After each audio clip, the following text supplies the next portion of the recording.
2, the Pro Bro Finale Special. Can you believe we're already done with the season? I cannot believe it. Wow, went by quickly. It did. It was a good season, had a lot good. of fun. Do you remember we made predictions mid-year through the season? We did? Yeah, we did. What kind of predictions did we make? So we made 6th place prediction. Do you remember who you predicted for 6th place? Seems to be slipping my mind at the moment, Victor. Well, I remember pretty clearly. Let's take a look. I'm going to shamelessly, now that I have benched Houston's defense and not knowing how my current game will end, I'm going to say that I have a good track record of being that 6th team. So you're predicting to make the 6th spot from Don't 12 call it a comeback. So what happened? What happened was whatever's next. Just keep going. It's alright, it happens to the best of us. I mean, you can't always make a run at the end of the year, but it was a nice prediction. or at any point of the year. It was good confidence in yourself.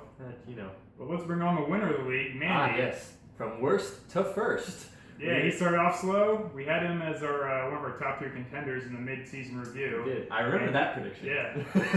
It's funny how that works out. Yeah, he ended up pulling it out, beating Tony in the finals. Yes. So let's bring him on the line. See how he's doing. We're gonna give Mandy a plug in the show here. We're gonna get him on the phone. So Mandy, how you doing? Hey, Tio! Congrats. Congratulations. What's happening? So, what do you feel was a turning point of your season?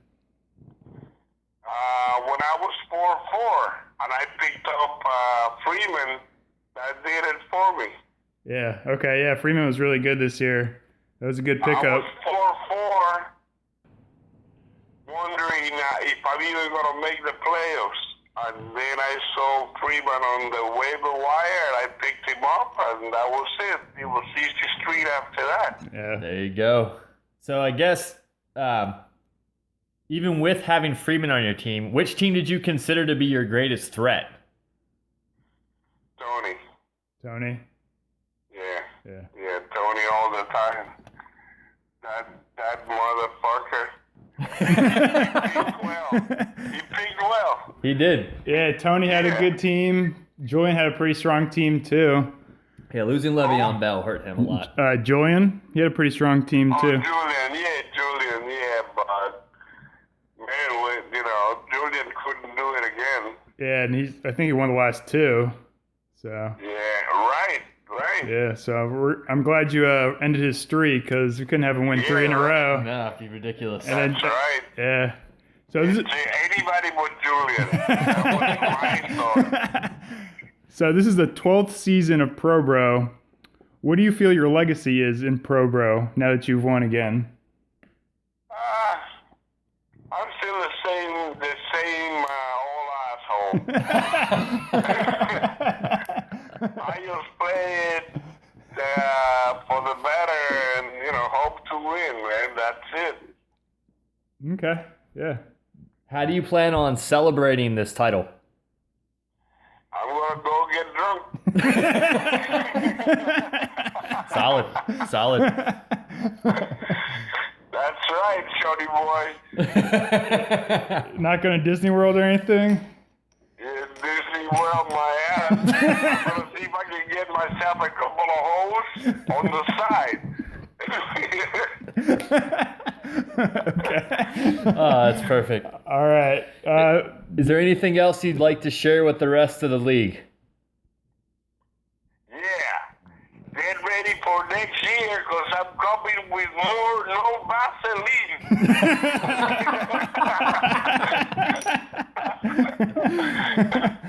Awesome. All Yeah, right. man. And you guys have the best New Year's ever. All right. I wish you the best of all in always. All right, You as thanks, well, Mandy. thanks, Tio. Thank you. All right, good talking to you. Well, it was good to hear from the winner, Mandy. Interesting how he's going to be spending his winnings. Yes, it is it's a thing. He's gonna celebrate. Are we surprised? No. Can we challenge the idea of celebrating that way? Of course not. We would all do that. Speaking of things that we would all do, most of us in this league right now, those of us who've been in it for the past couple of years, have been playing for a while. This is, as we mentioned before, the 12th season of Pro Bro. And so what we went ahead and did was take a look at what we were going to call the Pro Bro Legacy Rankings. We gave everyone who won 3 points for coming in first place throughout any point since 2004. We gave people who came in second place 2 points. Anyone who came in third and got their money back, they got a point. And so we now have, as this graphic will show you, the rankings for Pro Bro Legacy.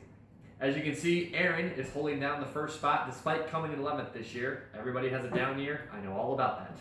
Julian holding down second place with 10 points, and Mandy jumping all the way from the bottom half into third with his win this year. Speaking of good stuff, and speaking of, celebrating, we also want to hand out a few awards this year. Mandy gets our High Roller Award for making an astonishing 70 transactions on the free agent wire en route to victory. That is almost double second place and almost more than second and third place combined, which is, pretty impressive. I mean, he picked up Wes Welker in the middle of the year when he wasn't even on a team. That's true. So he likes to pick up and drop all High the time. turnover. High turnover. High turnover. What are you gonna do? Yeah, well, what you can do if you don't want high turnover, as a matter of fact, is get our Never Bought Around Award, which goes to the least transactions in the league, and that goes to Mike, who made 11 transactions throughout the entire season and still made the playoffs. So Yeah, it goes to show you don't really need to make all these different transactions to make the playoffs. No, you don't. If you draft well and you hold down a team and you have Cam Newton, Yeah, you can succeed. it's true. All right, so I'm looking forward to next year. I've had a couple of the owners in our owners meeting discuss proposals for next year. Oh boy, Yeah, always fun stuff. Everyone wants change. change. It's a beautiful All right. thing, especially when you're in last. So everyone, I want everyone to think about these different changes that are proposed, and we'll vote on it. If anyone has any other proposals for next year, feel free to bring it to our attention. First one are kicker values. So we want the kickers to have less value. Really? Really? So either half the amount of points. So for a field goal, it'll be half, Wow. or if they miss a field goal, it'll be negative points. Oh. Okay, so think about that throughout all the summer and off season. That's What- right. Chris, what would you do with your draft order if this happens? That's what I want to know. It's true. Next one on the list, auction draft. I mean, we've talked about this a couple times. Money. Still on the list. Auction draft. Think about it, and we'll vote on it. And third one that has been proposed is the extra bench slot. You have to forgive us for handwriting. It's been a long season. Extra bench slot. So there'll just be an extra bench slot for you to draft and pick up players. Don't get too excited, Mandy. Yeah. So if anyone has anything else, feel free to let us know. We can definitely put something else out there and vote on it next year. Absolutely. And the too early for draft date for next year. It is too early. Way too early. But But not we're too still early. putting on. Make sure you put on your calendar. Tuesday, September 6th, 8:30 2016. p.m. is what we're looking for. That's Day right. after Labor Day. So Yep. I don't want anyone having Labor Day plans. Make Nope. sure you're ready for the None. draft. You'll be reading those magazines, all the books that are in front of you. Be ready for them. That's right. Tuesday, September 6th, 8:30 p.m. 2016. All right. Do you have anything else for Well, This episode? Thank you Oh, for wow. a successful It was season of Pro Bro. great season of Pro We all Bro. survived It's true. It's true. There was definitely some controversy, a but little bit. any fantasy season is not complete without some controversy. It really makes everything feel nice and home and like it should be. All right. Looking forward to next year. Here we Peace, go. Bucks. Peace.